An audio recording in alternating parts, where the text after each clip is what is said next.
So, this video is all about the nature of fingerprint.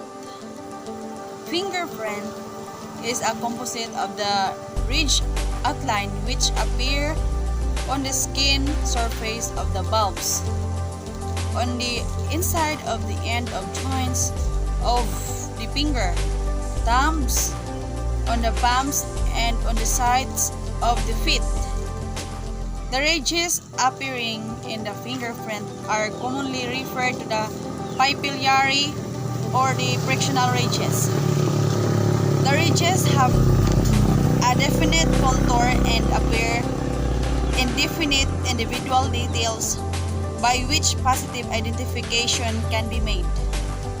Fingerprint as a science is the identification of a person by means of the ridges appearing on the fingers, on the palms, and the soles of the feet.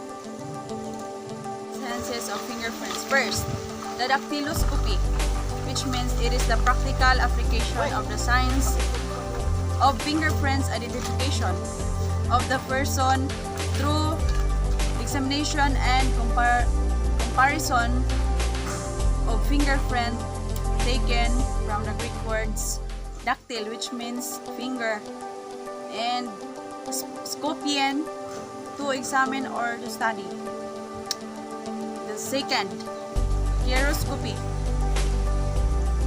which from Greek word of chair, and hand, and scopian, to examine or study of prints of the palms of hand.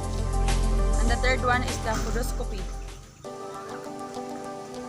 from the Greek word podo, the foot, and scopian, to study of the footprints.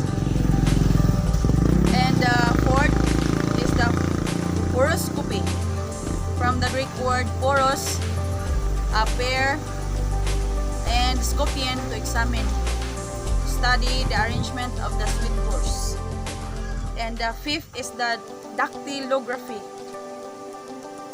It is the scientific study of fingerprint as a means of identification. Then the last one is the dactylomancy, the scientific study of fingerprint for purposes of personality identification through the fingerprint pattern.